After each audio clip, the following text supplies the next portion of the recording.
நீங்க first time ஓட்டர்ஸா? நீங்க first time ஓட்டு போட போறீங்களா? இந்த கட்சி ஓட்டு போடலாம், அந்த கட்சி அந்த கட்சி ஓட்டு போடலாம்னு ஒரு ஐடியா இருக்கும் பாத்தீங்களா? அந்த கட்சிக்கெல்லாம் ஓட்டு போடுறதுக்கு முன்னாடி ஒரு நிமிஷம் இந்த வீடியோ மட்டும் ஃபுல்லா பாத்து போங்க. இந்த ஃபர்ஸ்ட் டைம் ஓட்டர்ஸ் எதுக்காண்டி அப்படி குறிப்பிட்டு நான் சொன்னேன் அப்படிங்கறத கேட்டீங்கன்னா, இந்த ஃபர்ஸ்ட் டைம் ஓட்டர்ஸ் தான் பாத்தீங்கன்னா ஒரு சின்ன சின்ன இந்த மாதிரி கொடுமைகள் நடக்குது, இந்த மாதிரி சேஞ்சஸ் நடக்கணும் அப்படின்னு நினைச்சு ஓட்டு போட போறீங்க. அப்படி நீங்க மட்டும் இந்த டைம் ஃபர்ஸ்ட் டைம் ஓட்டர்ஸ் யோசிச்சு ஓட்டு போட்டீங்கன்னு வச்சுக்கோங்க.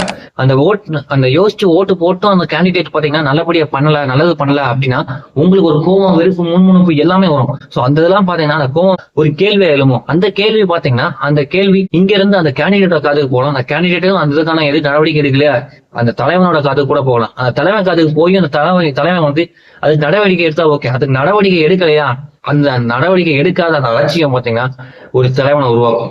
அந்த கேள்விகள் கேட்ட அந்த கூட்டத்துல இருந்து ஒருத்தன் வருவான், நூடுல்ஸ் ஆகி. அந்த கூட்டத்துல இருந்து வரவன் பாத்தீங்கன்னா உண்மையாலுமே பாத்தீங்கன்னா உண்மையான, நேர்மையான, கண்ணியமான ஒரு தலைவனா மட்டும்தான் இருப்பான். அப்படிதான் இருப்பான்.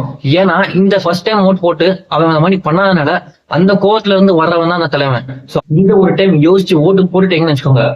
இது என் மாமன், மச்சான், அண்ணன், தம்பி, தங்கச்சி, இது பத்தி பாத்தீங்கன்னா என்னோட தலைவன் மாதிரி யோசிச்சு ஓட்டு போடாம இந்த மாதிரி கேண்டிடேட்ஸ் மேல கான்பிடன்ஸ் வச்சு அந்த இன்டர்னல் ஸ்கேன் பண்ணி ஓட்டு போட்டீங்கன்னா அந்த ஒரு டைம் கண்டிப்பா ஒரு சேஞ்சஸ் ஏற்படும். மக்கள் மாறாம எதுவுமே மாறாது அப்படின்னு நினைச்சு அப்படி சொல்றவங்களுக்கும் சரி, இந்த ஒரு மாற்றம் இந்த ஃபர்ஸ்ட் டைம் ஓட்டர்ஸ் உங்ககிட்ட இருந்தே பிறக்கட்டும். இப்போ ஒரு கூட்டம் வரும், உடாங்கிட்டு நாம உழைச்சாதான் நமக்கு சாப்பாடு அப்படிங்கிறீங்களா? அந்த உழைக்கிறீங்க பாத்தீங்களா, அந்த உழைச்சி அந்த சாப்பாடு வாங்குறீங்களா, அந்த சாப்பாடு ஒரு டாக்ஸ். அந்த சாப்பாடு கொண்டு வர அந்த வண்டி இருக்கு பாத்தீங்களா, அந்த வண்டிக்கு ஒரு டாக்ஸ். அந்த வண்டி கொண்டு வர அந்த வண்டி கொண்டு வரும்போது அதுல ஒரு டயர் இருக்கும் பாத்தீங்களா, அந்த டயருக்கு ஒரு டாக்ஸ். ரோடு போட்டுருக்காங்களா, அந்த ரோடுக்கு ஒரு டாக்ஸ். டாக்ஸ் நீங்க வேலை பார்க்குற இடத்துல டாக்ஸ், நீங்க வேலை பார்க்கறதுக்கு வருமானம், உங்க வருமானத்துல டாக்ஸ். அதனால எல்லாத்துலயும் பாத்தீங்கன்னா டாக்ஸ் இருக்கு. இந்த கவர்மெண்டோட இன்க்ளூட் ஆகிட்டு தான் இருக்கணும். நம்ம இல்லைன்னு சொல்லவே முடியாது. அதனால முடிஞ்ச அளவு உங்களோட ஓட்டை வந்து பாத்தீங்கன்னா யோசிச்சு ஓட்டு போடுங்க. இந்த கட்சியில இருந்து பார்க்காம அந்த கட்சியோட தேர்ட் வியூல இருந்து இந்த ஒரு ஆளை பார்த்து இவரு சூஸ் பண்ணி ஓட்டு போடலாமா வேணாமா அப்படிங்கிறத சூஸ் பண்ணி போடுங்க. இல்ல இந்த கட்சி தான் எனக்கு பிடிச்சிருக்கு அப்படின்னாலும் பிரச்சனை இல்லை. அந்த கட்சியில இருக்கிற அந்த கேண்டிடேட் கரெக்டானவா இருக்காரா அப்படிங்கிறத பார்த்து அந்த கேண்டிடேட்டை நம்பி ஓட்டு போடுங்க.